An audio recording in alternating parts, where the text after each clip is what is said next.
Okay. Well, guys, thanks so much for joining. My name is Sherjan. I'm the founder of this school, this coaching network.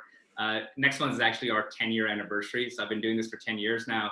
And, obviously it didn't start on Zoom. It was all, in-person workshops that I've been teaching and coaching students about. So just to give you guys a quick background about myself, from a career perspective, I was a VP in investment banking in Morgan Stanley, also was an associate and an analyst before that. And then during that time, during my career, I was also at Google in their investment arm called Capital G. But that's usually that's just my career piece. But if you think about it and look at further deeper into my background, you'll notice that I have a 3.0 GPA, came from a non-target background, studied aerospace engineering and wasn't good at it at all. So, like some of you, I faced some of the similar bottlenecks, but I had my, dream jobs and I wanted to be in investment banking, be in finance, be on the venture side. So somehow I, bridged those gaps. So I started this workshop series, these coaching things 10 years ago, just to help and motivate students who, had similar backgrounds as I did, and were just like, facing some headwinds, maybe not all the headwinds, but some of the headwinds, and kind of learn from my story and my journey and become better at, achieving those career dreams. So this thing, I reached out to Akio this summer because this year we also went online just like everything else. Historically, I would teach these workshops in person in large format events, but now using Zoom, we're doing the same thing. So today's session, I'm going to be covering a couple of things, but primarily we're focused on two main things. One is recruiting in a pandemic.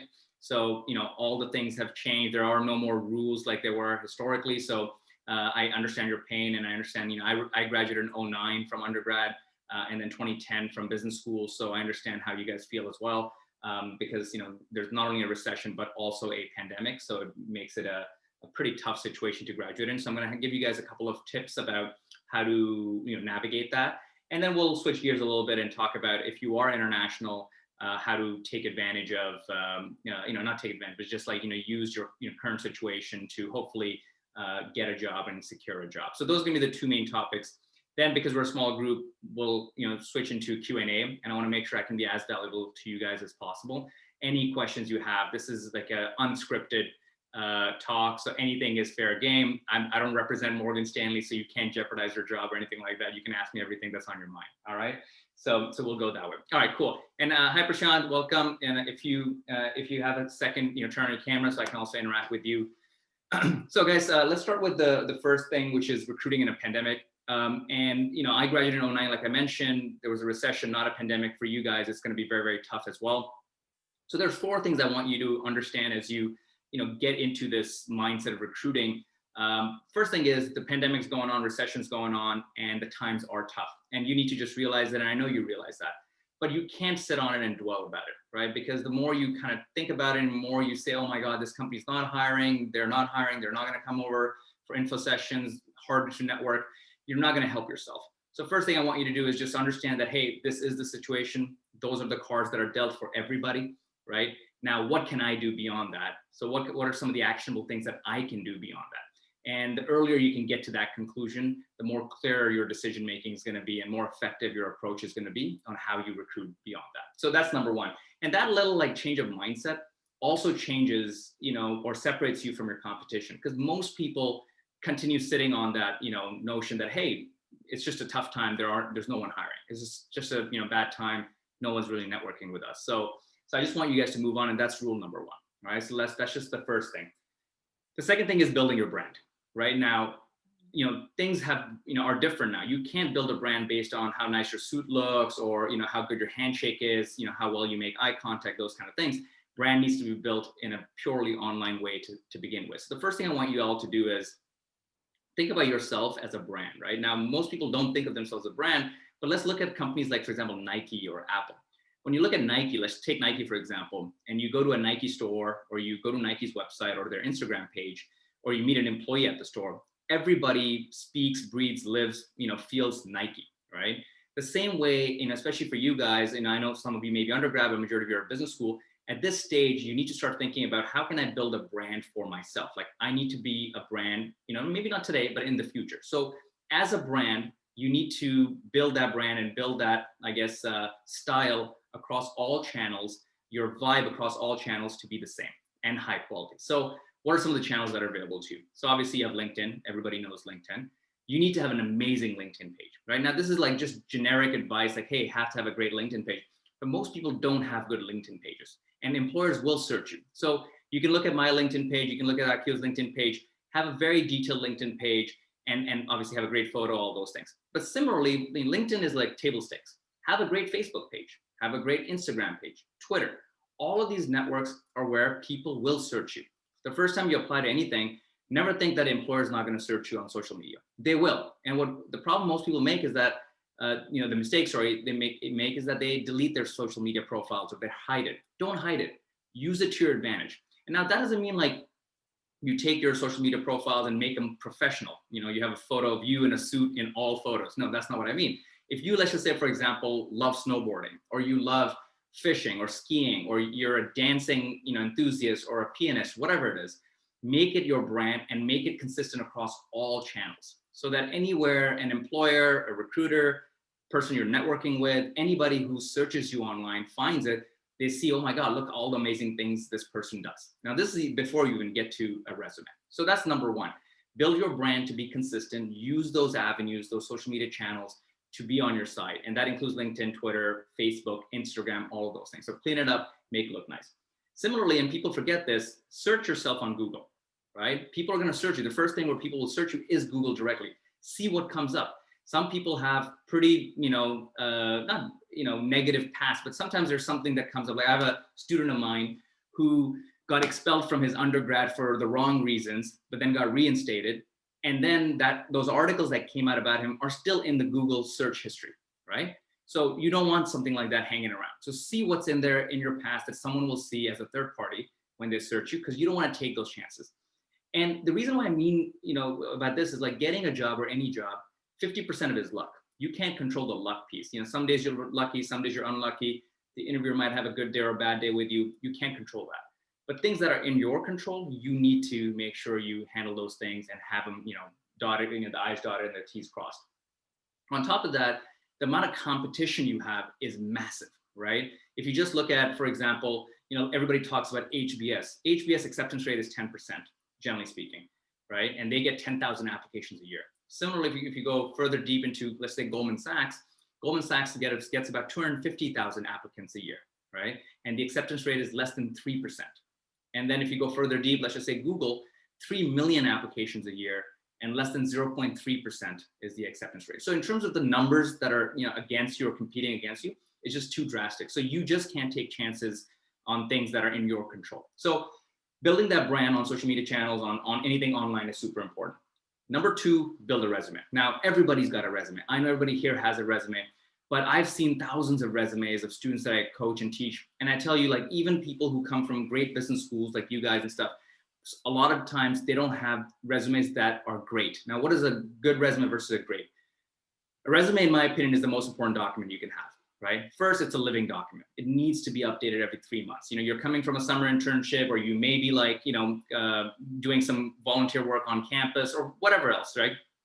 You're getting experience as an entity. As an entity, as you're getting experience, that needs to start getting reflected on the resume. Most people's resumes are just too stale. So that's number one, why it's important. But number two, and more importantly, it represents your brand when you're not there. So any recruiter you'll meet, any person you network with, anyone who's about to refer you, that one piece of paper is basically going to represent you in front of a new person who's never met you, and it needs to sell you on the spot within a few seconds. So your resume has to look beautiful, and that's purely from an aesthetics perspective, has to have amazing content in it, and has to basically, look great so that it can sell you within a couple of seconds.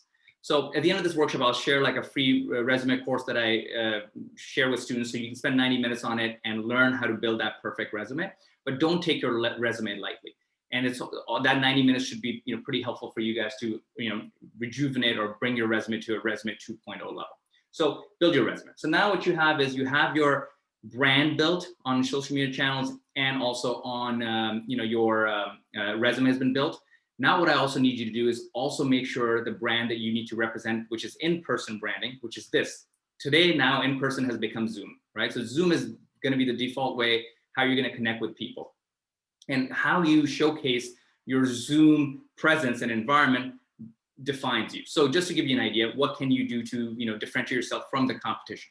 Number one, if you have just look at the background, for example, I know you guys have some good backgrounds, whatever, but they're not as, unique or cool. But look at my background. I've actually painted this wall to look nice, right? I have some art of my mom, right, on the back here. I have a cool little, table in the back.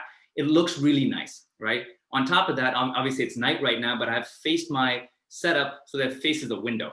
Window gives you very good natural lighting, right? Again, it makes you look great. The same way how in the past you would have a nice suit or you wear some nice clothes when you go to, make a great first impression. Your Zoom is now the environment where you have to make a great impression. Similarly, if you guys have a little bit of extra budget, available to you, invest in a better setup. The cameras that you have on your MacBook aren't good enough, right? They're not high quality and they make it look really bad. I'll give you guys an example. So right now I'm using my professional setup.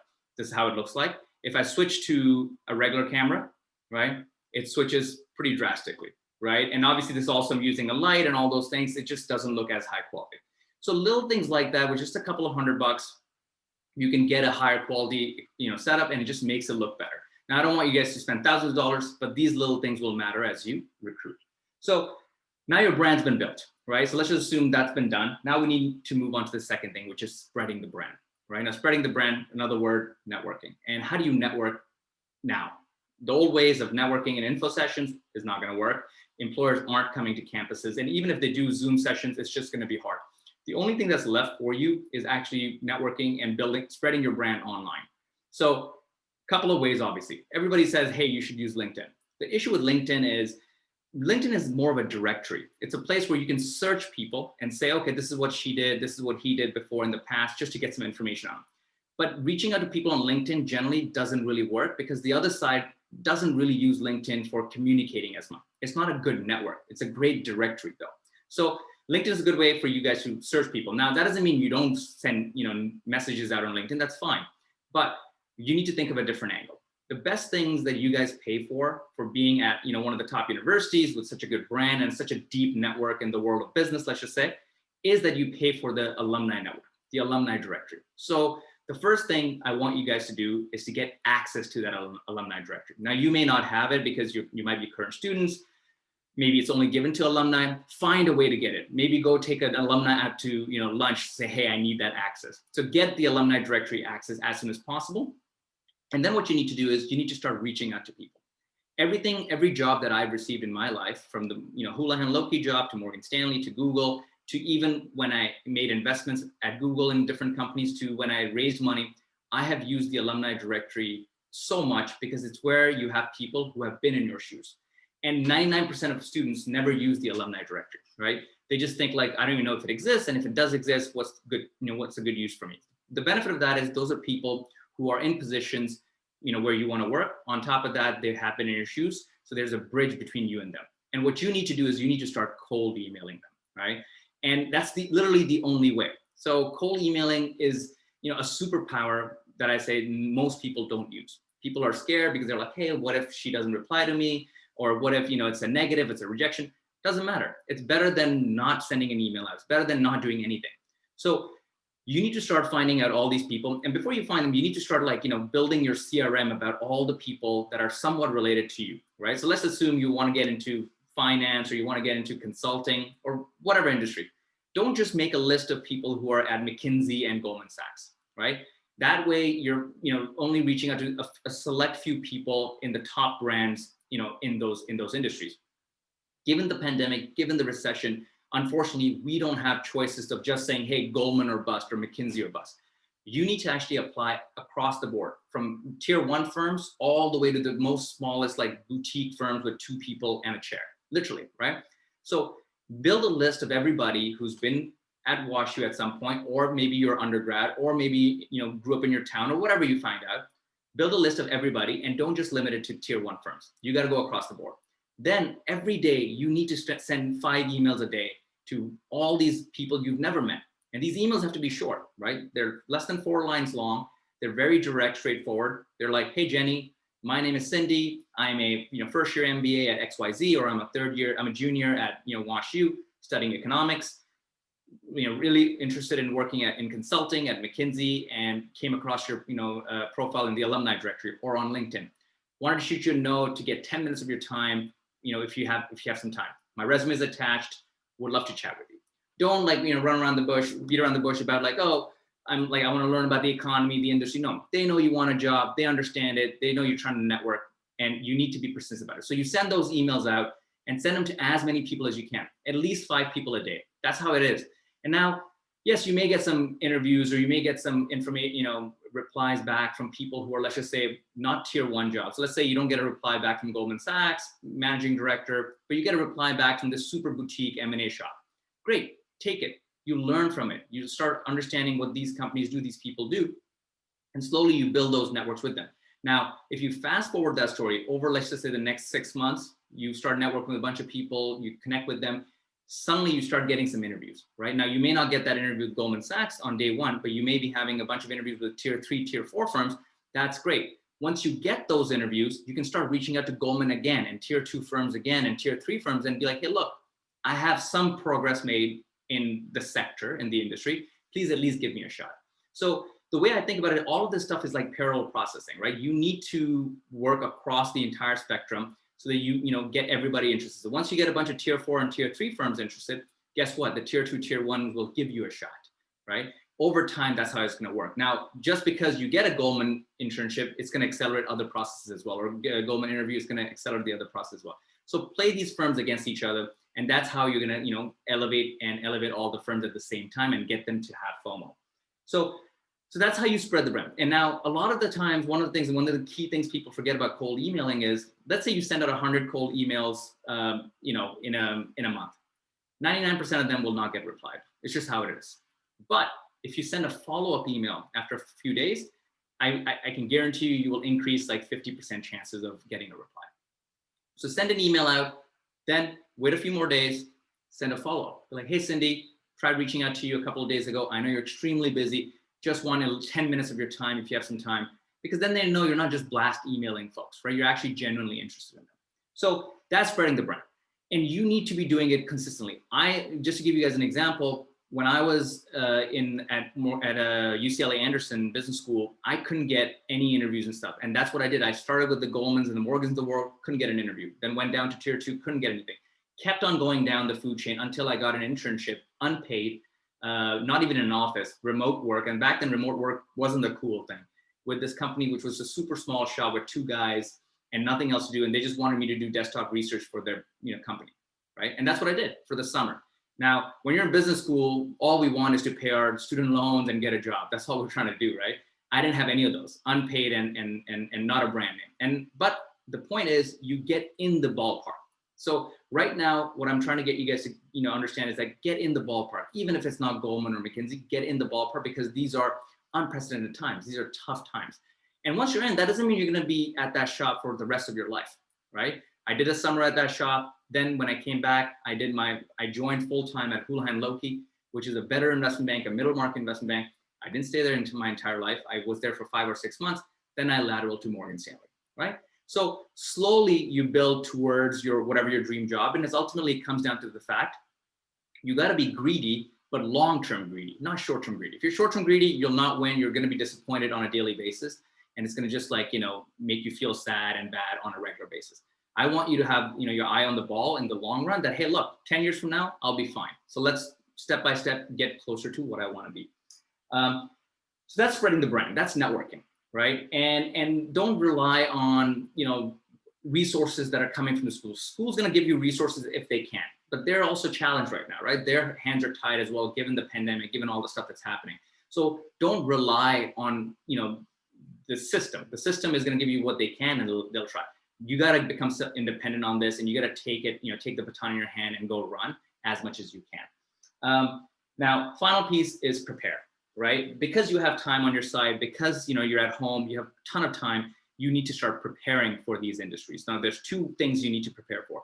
One is you're still in the early part of your career. So that means you have a ton of time to, in the grand scheme of things, in your 40, 50-year-long career, you still have a lot of time. So in the early part of your career, you should be meeting as many people as possible. You won't have this time that you have right now later on once you start working full-time. So as you network with people, don't just limit yourself to, let's say, consulting or finance, because that's where you want to be, right? Have some backups and explore a little bit wider. So for example, when I graduated in 2010, there weren't a lot of options other than going and becoming an engineer, law, medical, finance, consulting, accounting. Those are kind of the main industries that were there.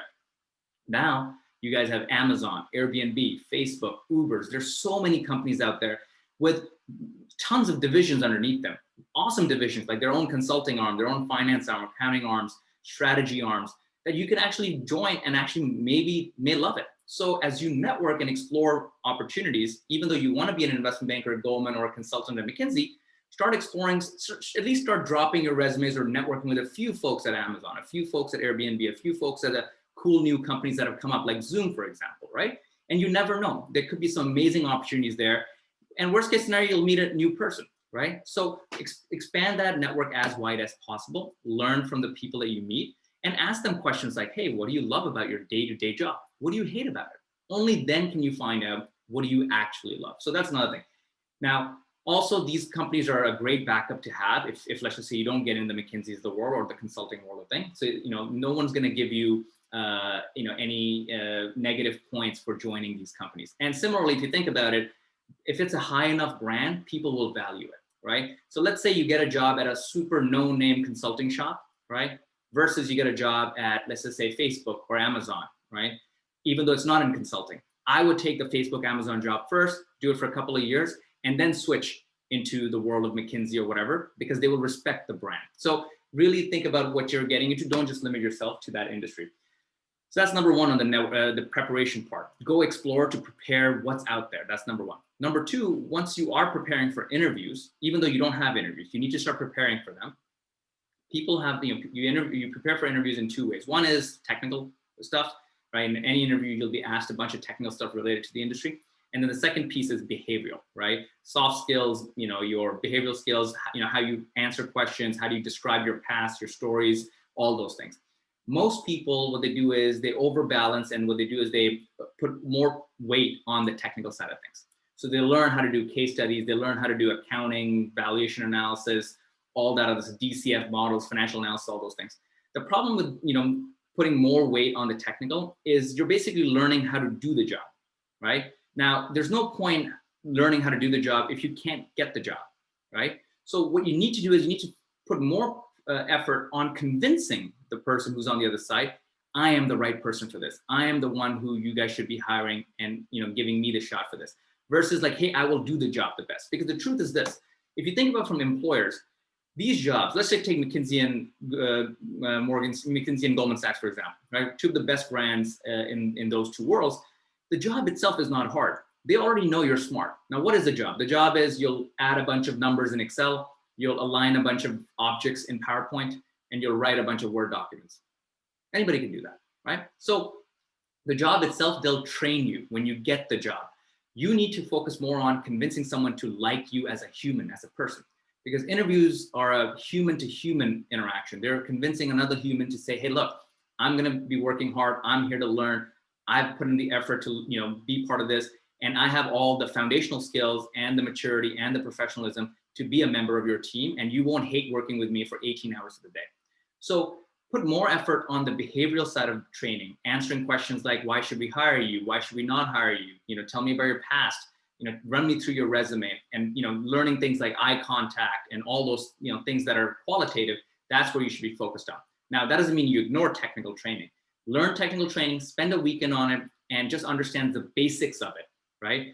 Those are just check the box stuff that you need to just have, because you learn it. Let's just say A plus B equals C. That's, let's just say, a concept in finance, for example. You learn it, you can say it the next day. Right? So then you're good, you're fine. Nobody's gonna question you because it's a very standard answer for that technical question. But for behavioral questions, there's a lot more deeper answers for them. There's a vibe to it, there's feelings to it, there's emotions involved in them, right? There's your personal story attached to it. So craft those answers more and really, figure out what the firm wants and how you can convince that person. So that's where I want you to focus. Now, if you guys are going to finance, there's a ton of technical training available. I'm sure you learn a bunch of stuff on campus already, right? So there's Wall Street Prep as well. If you can buy that, there's modeling courses, all that stuff you can buy. So focus on that. If you want to learn behavioral, I teach a behavioral workshop, which I can share with Akil later, and then he can link you guys to that. And then on the mock interviews, spend more mock interviews with your friends doing behavioral training. Okay, finally, on the aspect of Zoom a little bit, a couple of things that I tell all of my mock interviews that I do with students is that whenever you're doing a Zoom interview, focus, put 2 sticky notes on your monitor. One sticky note basically has the word smile on it, and it's on the left side of your lens, right? Because again, this is a people business. Life is a people business. And if you can't convince someone that you're a good, happy person, they're not going to hire you. So take one sticky note, put the word smile on it, put it right next to one side of the camera lens. On the other side of the camera lens, what I want you to do is put an arrow pointing towards the lens and say, look here, okay? Most people, what they do is they start looking like here or there, and they're looking at themselves. It just looks weird. So you need to build this, ability of looking in the lens and not worrying about what the other person looks like, because you need to be as natural and convincing as possible. And you need to put on a show for the other side. Okay, that's basically the idea. So the little quick tips on how you interview and how you need to change your mindset a little bit as you interview on that. All right, so that's the first part about what you guys can do right now as we get into the space. Now, any questions that I can answer now so we can make it a bit more real time, and then what I'll do is I'll jump into the international section as well. Okay, yeah, very good. Yeah, again, Sherjan, thank you for having us today. On behalf of the Olin Finance Club and Women in Finance undergraduate clubs, we really thank you for your insight and opportunity to discuss. I'm actually talking with a couple of our members who are international right now, kind of offline. So a couple of immediate questions came up for you. Sure. Some of them will wait off until we talk about international student recruiting, but some of them are a little bit more timely right now. Okay. So maybe from the undergraduate perspective. Again, this is more for Ashley and maybe our undergraduate members. So from that perspective, like you said before, so undergraduates have a little bit more time to think about finance. Again, finance is one of those kind of disciplines where if you maybe wait a little bit longer, it's a little bit unforgiving in the sense, prepare for technicals. It's hard to really get that knowledge back from a timing perspective around corporate finance, accounting, some of these more tangible items. Yeah. What recommendations do you have now for maybe students who are really, really early in the undergraduate stage for saying, I want to look into finance.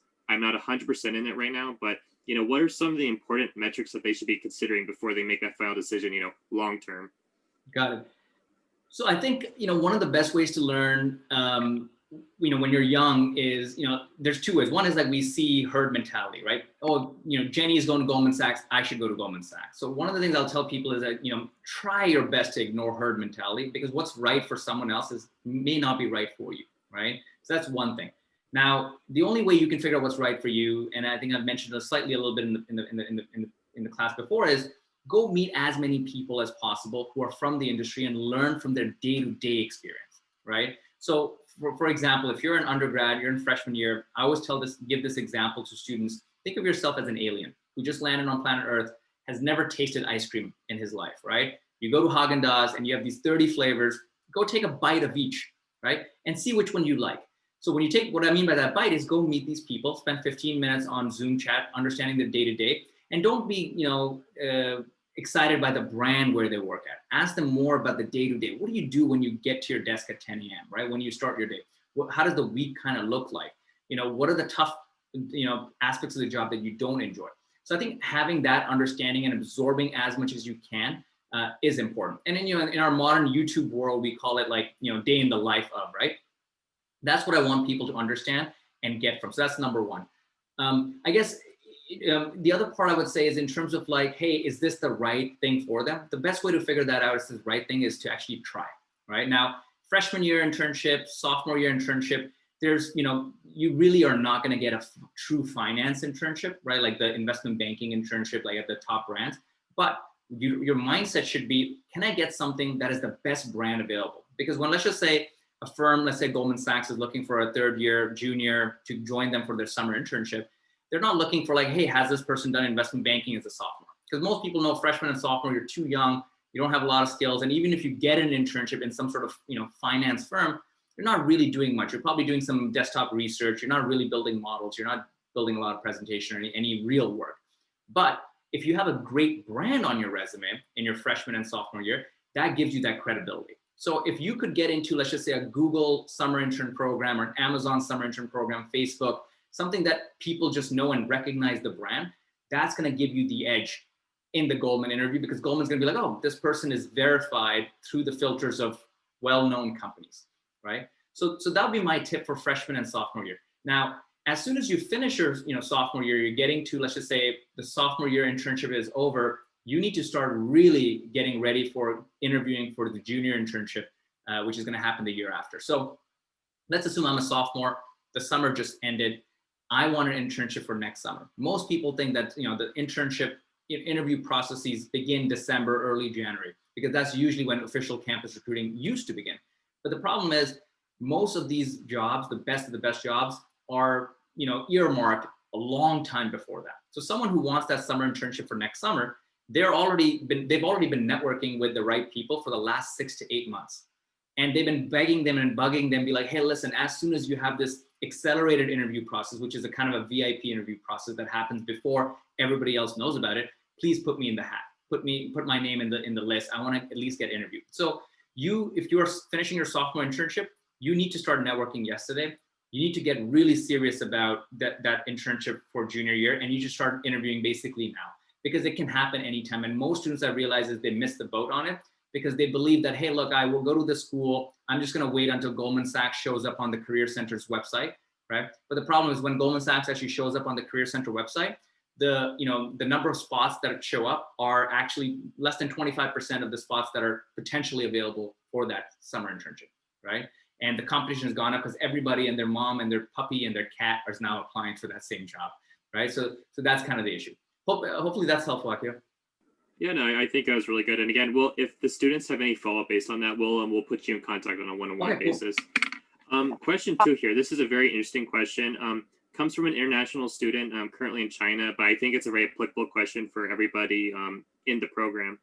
So finance is a referral-based industry, meaning that obviously you mentioned many times, networking is really important, having a face-to-face handshakes, eye contact, like this is a very important kind of keystone of our business. So one question that comes from that is the student mentioned that they feel in the US, especially for finance recruiting, it's really based on, just talking with people. So having a conversation, but not necessarily talking about finance, like just having a side conversation, a side panel talking about, day-to-day things, hobbies, interests, kind of like chatter, as it were. So from that perspective, this student really has a hard time understanding, like why do Americans love to chit chat, and then why do you have to talk little, then talk about business? So what are your thoughts on how do you bridge that gap, and how do you make that a little bit more natural for international student, or even like someone who necessarily, comes from the US but doesn't like to necessarily, talk like that? Yeah. That's a great question. So I've worked in San Francisco, Toronto, LA, and I've also worked in Hong Kong and Singapore. And you're absolutely right. The culture, the different ends of the world are very different. A lot more professional, work-only conversations in the East, a lot more collegial in the West. I think, I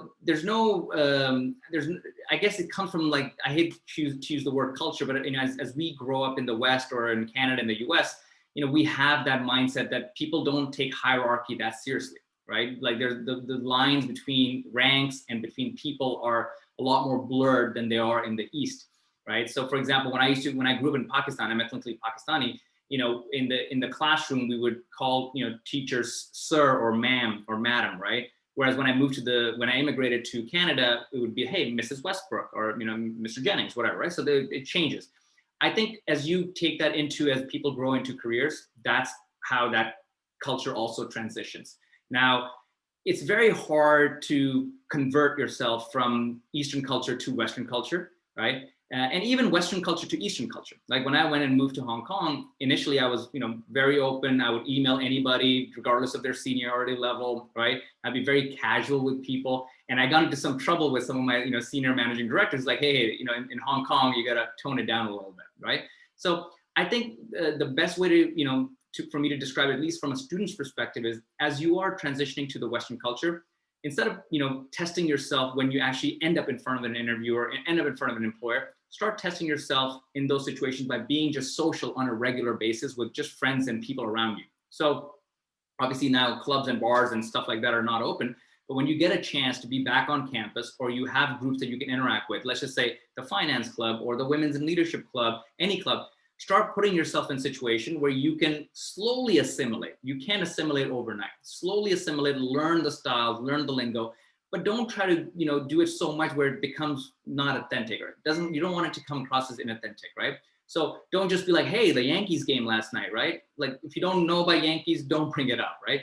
So slowly start having some conversations about things that you love, right? So for example, if you find people of interest that you do at home, let's just say you love playing video games, or you love some TV show that you love chatting about. Start with those things. Slowly build that natural aspect of having those conversations. And this is why I mentioned the behavioral side of interview processes are more important, because in the West especially, it's a people business. And people want to hire you because of who you are, because they want to hang out with you, they want to work with you for long hours, and they don't really care about business. They don't really care about your knowledge of the economy or of the the next hottest deal. They don't care about that piece. They care about, hey, you're smart already, we know. Can I grab a beer with you? Can I make sure that you're gonna be there for the team when we need you to be? So those qualitative skills matter the most. Okay, hopefully that's helpful a little bit on that. Yeah, actually, I think that's a great conversation as well, because certainly from our end too, we're actually going to hopefully help students talk a little bit more around again, small talk, being more personable in person. So yeah, no, I think that was a really good way to tee up that conversation, both from your end and our end. Yeah. So Ashley, you had a question that I think I missed. I apologize on that.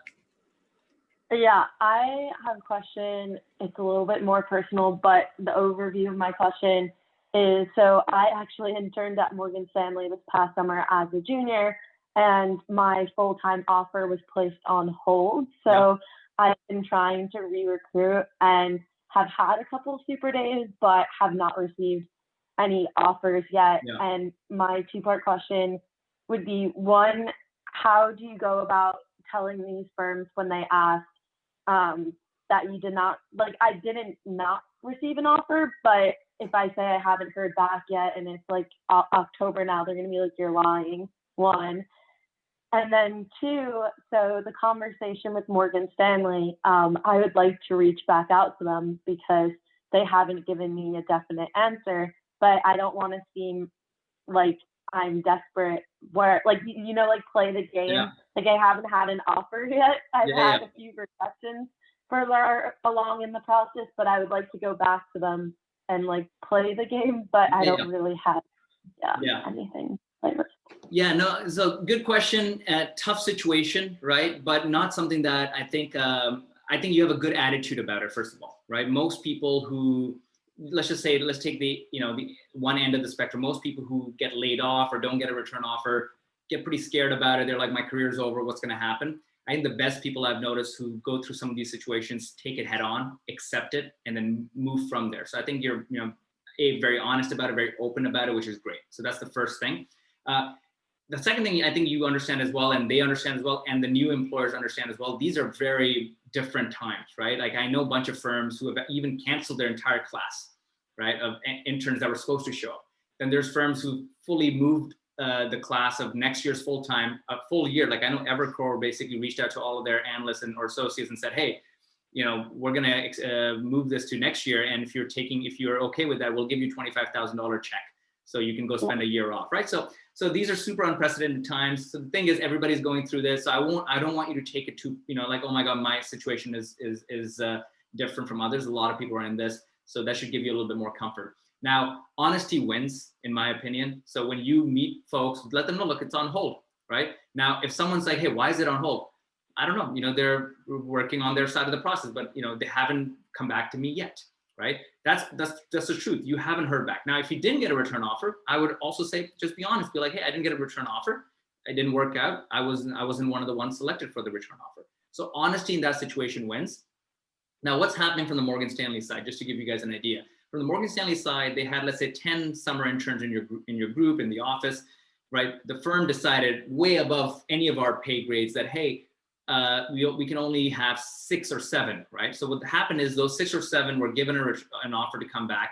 Of those 6 or 7, 5 of them signed it on the spot because this is great.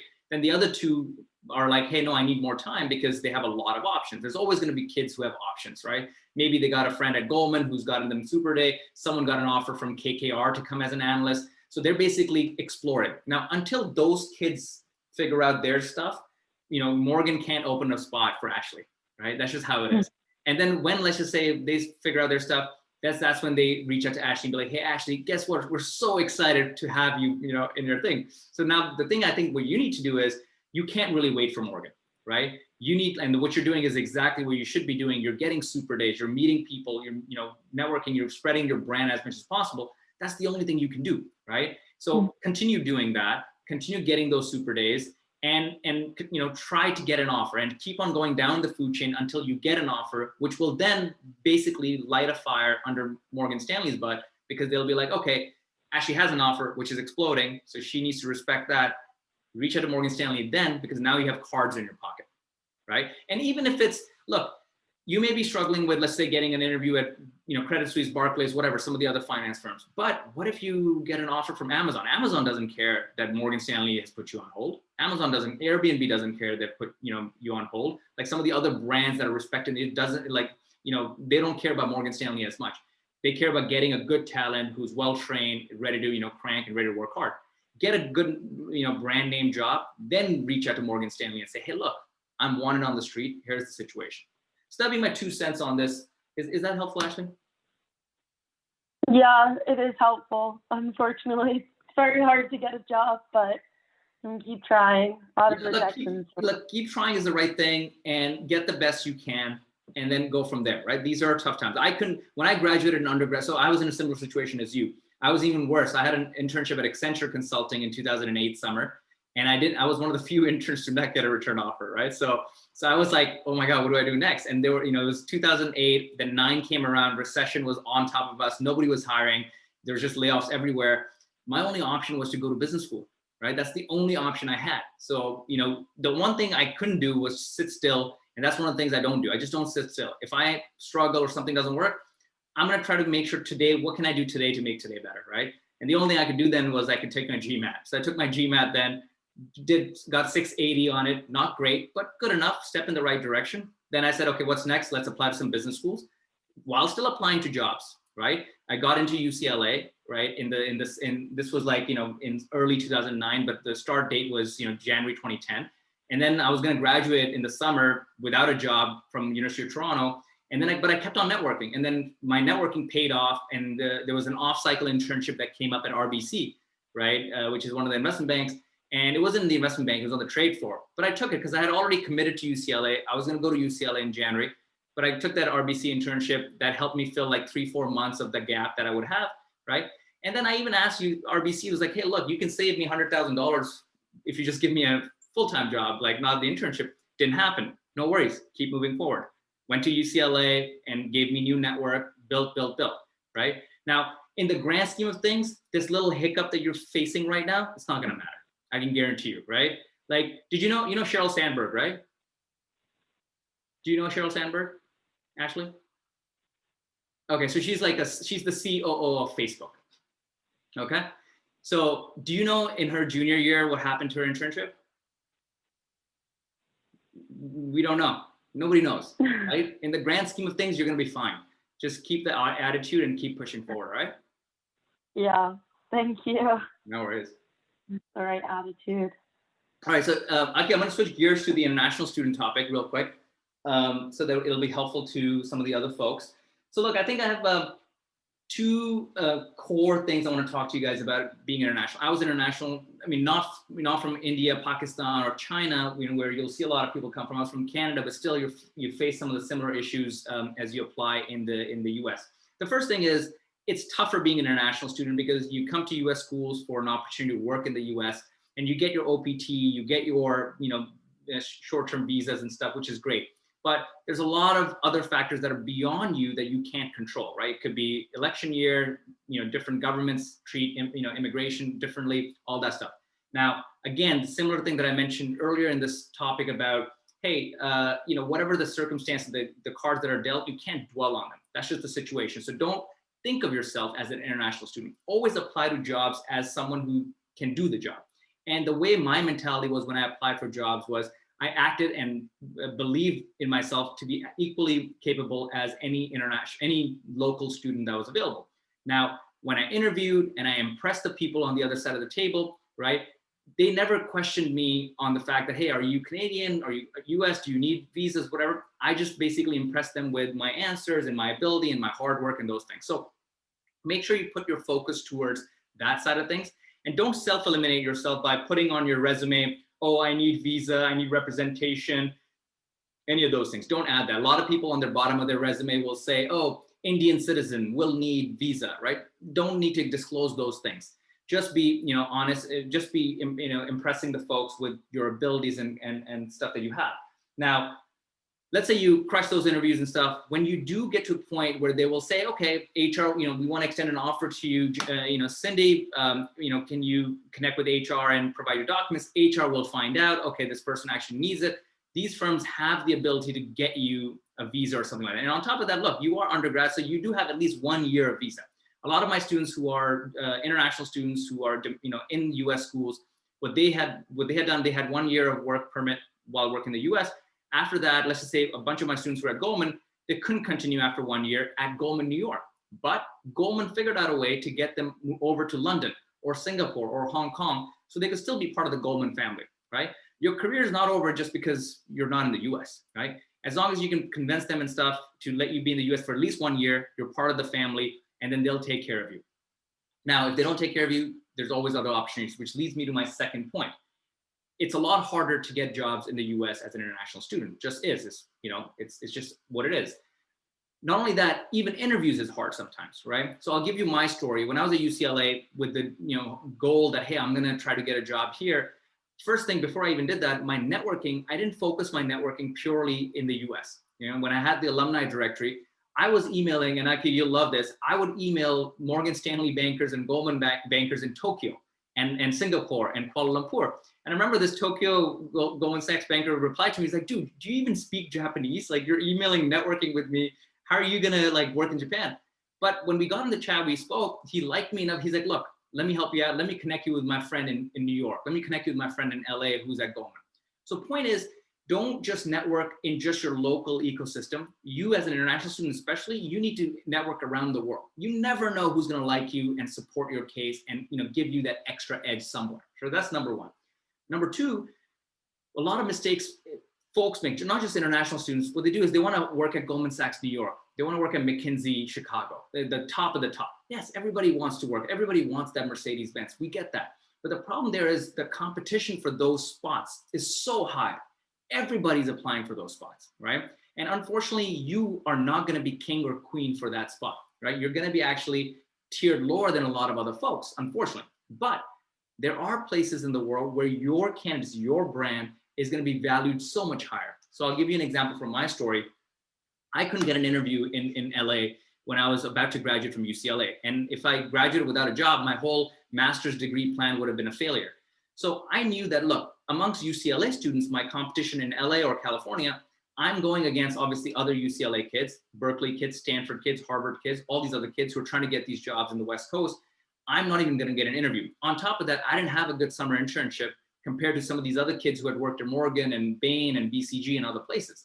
My only option was like, hey, why don't I go back to Toronto, where I know the UCLA brand would be higher than my competition, right? So I went back to Toronto for a week. I applied to Canadian banks, like specifically Canadian banks, to at least get that interview. And once I got that interview, I knew I had done my work, right? Remember I said, like, getting a job, 50% luck and 50% in your control. The stuff that was in my control of making sure, knowing my stuff, knowing my technicals, knowing my behavioral, convincing story, beautiful resume, all that stuff.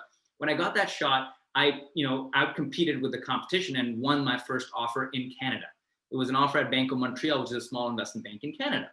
When I got that offer, I was super grateful, but I took that offer, brought it back to LA, and I showed it to all the banks that didn't give me an interview. Give me an interview, I have an offer. And then when I had that, that's where I got my interview at Houlihan. And when Houlihan gave me an interview, they then gave me an offer on the spot. That's how I joined US investment banking and started my career there. So for you guys, if let's just say you're from Singapore, for example, right? And you're going to WashU in the US, you have an amazing brand. And it may not be, I'm just going to say, let's say it may not be Harvard with 3 internships at Google and Goldman Sachs, right? But you're at a top 20, top 10 school in the world.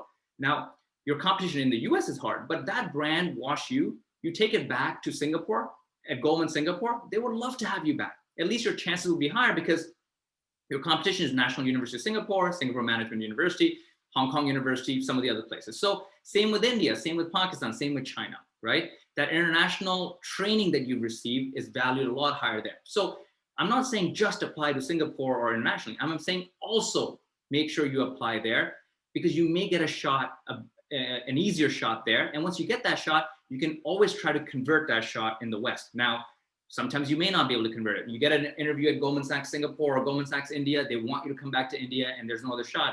Fine, go work at Goldman Sachs India for 2-3 years. So many of my students have started in the East, then transitioned West. Similarly, the other way around.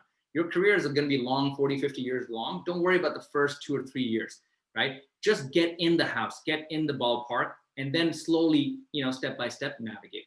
So that's kind of like, one thing I'll say, and that basically brings, me back to like one final point I just want to mention is like, don't just look at United States opportunities and, UK opportunities and Canadian opportunities. Go abroad, right? It's amazing to work internationally. A lot of people don't do it, but I think, okay, you've worked, both sides of the world. I think it's amazing. And if you can get that as part of your experience, it just makes you like a super weapon as you grow in your career, because you become an expert at a lot of different things. Your network is, around the world, and you become the girl or the guy for the team to be like, hey, we're about to head up a business in Tokyo or Hong Kong or London.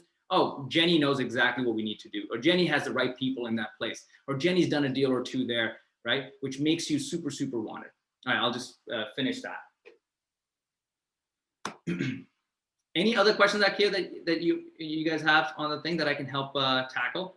Yeah, so there's a couple more. Again, we're coming up on 3 minutes to the hour now, so I don't want to take up too much of time. Maybe some of the more important ones, Sure. And again, the other ones we could follow up on in another event or another call. So maybe from the graduate level, again, we have all buckets, undergraduate, graduate. So from one of our graduate members, so international, they're really having kind of a conflicting ideology right now about again, like they were supposed to be in St. Louis for classes, again, do regular US recruiting, but that's all, it's all hearsay now because of COVID. So the question now is, do they try to still go back sometime in the US, maybe, delay classes, delay recruiting, try to get another shot, buy them some time? Or do you just say, I'm done with it. I'm going to, run with my best odds, maybe stay in Asia? Again, what some of these questions are alluding to is, what's the alternatives of just doing, regular recruiting now, finance now? So for instance, there was talk about, doing CFA as an alternative versus, going straight to the workforce. Again, maybe staying back in Asia, so finishing classes remotely and then just immediately applying for, Asian opportunities. Yeah. Not to mention, there was something about, this one comes up a lot in our club. It's just the fact that even now in this situation, a lot of firms always say, like, maybe really upfront, like, we don't hire international, we don't sponsor. Yeah. But then many people hear kind of this, again, we view it more as maybe gossip in industry, as like, if you talk to the right people, if you really convince that MD or that hiring manager, they'll sponsor you out of 200 people. Yeah. Do people believe that? Yes, no. So those are kind of the three buckets we have left.